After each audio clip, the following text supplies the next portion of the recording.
The state as a concept has long been a contested topic in political theory.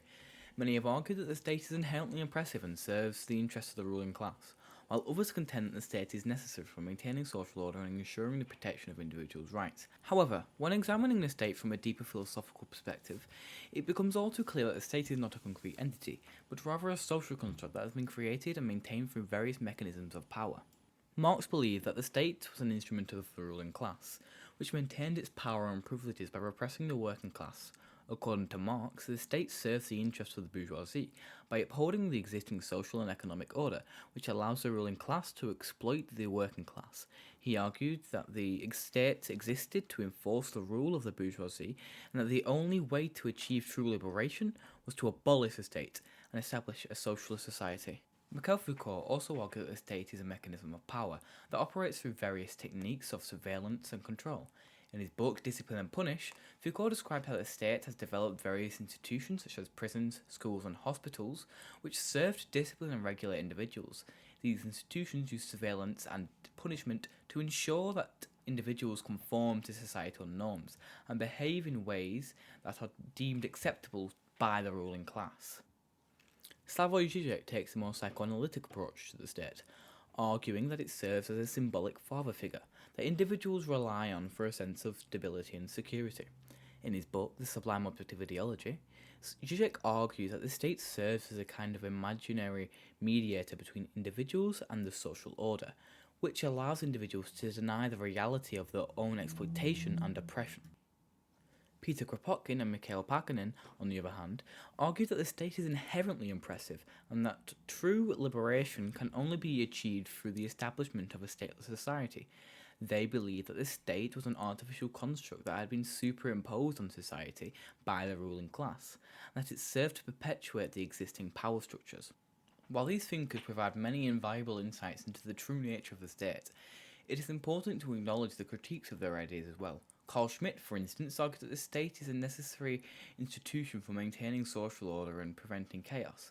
He believed that the state serves as a kind of neutral arbiter that is necessary for resolving conflicts and ensuring that individuals are able to coexist peacefully. Max Weber argued that the state is a necessary institution for providing legitimacy to political power and ensuring that it is exercised in a rational and efficient manner.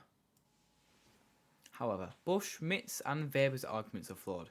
Schmitt's argument that the state is necessary for preventing chaos ignores the fact that the state itself is a source of violence and instability. Furthermore, his conception of the state as a neutral arbiter is wrong and ignores the history and very nature of the state itself, as the state cannot exist without being shaped by the interests of its ruling class. Similar to this, Weber's argument that the state provides legitimacy to political power ignores the fact that legitimacy is often manufactured through propaganda and other techniques of persuasion, as presented by Noam Chomsky in his work Manufacturing Consent. In reality, the state is an illusion that is perpetuated through various mechanisms of power, including propaganda, surveillance and violence. The state serves the interests of the ruling class, which maintains its power and privileges by upholding the existing social and economic order. While the state may provide a sense of stability and security, it is ultimately a source of oppression and exploitation. True liberation can only be achieved through the establishment of a stateless society in which power is distributed evenly and individuals are free to pursue their own interests without interference. Furthermore, the state's insistence on maintaining a monopoly on legitimate violence perpetuates its oppressive nature. As Foucault notes, the state is an apparatus of power that exercises its control through discipline, surveillance and punishment. This power is not only used to suppress dissent and maintain social control, but also to enforce laws that benefit the ruling class while further disenfranchising marginalized groups. This results in a system that is inherently oppressive, with the state using its power to maintain the status quo and reinforce existing power structures within society. Similar to this, Kropotkin's anarchist theory asserts that the state is inherently oppressive because it reinforces the existing hierarchies and power structures.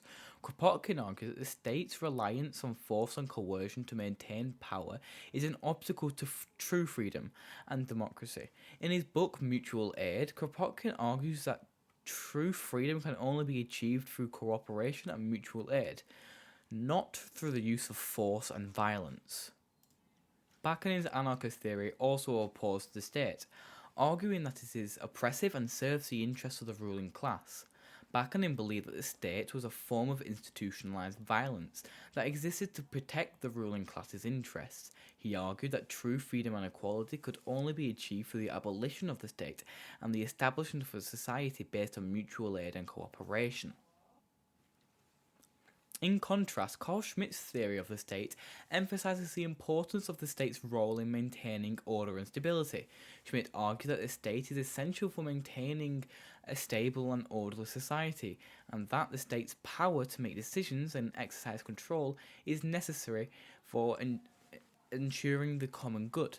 However, Schmitt's theory has often been criticized for its authoritarian and potentially oppressive implications, with some arguing that it could lead to the justification of tyrannical actions in the name of preserving this abstract notion of order. Similar to this, Weber's theory of the state emphasizes the importance of bureaucracy and the rule of law in maintaining order and stability. Weber argues that the state's power is derived from its ability to enforce laws and regulations through a system of bureaucracy and legal authority. However, Weber's theory has been criticized for its potential to lead to a system of domination and oppression, as the state's reliance on bureaucracy and legal authority can be used to maintain existing power structures and marginalize already marginalized groups and communities. In conclusion, the state is inherently oppressive and serves the interests of the bourgeoisie. Its monopoly on violence and power perpetuates existing hierarchies and power structures, making it an obstacle to true freedom and democracy. While some theories such as Carl Schmitt and Max Weber emphasize the state's role in maintaining order and stability, these theories have been criticized for their authoritarian implications. Instead, the theories of Marx, Foucault, Kropotkin and Bakunin provide a much more accurate understanding of the oppressive nature of the state and the need for a more democratic and egalitarian society. Thank you for watching. I hope you enjoyed the video. All citations for this video essay will be in the description of the video.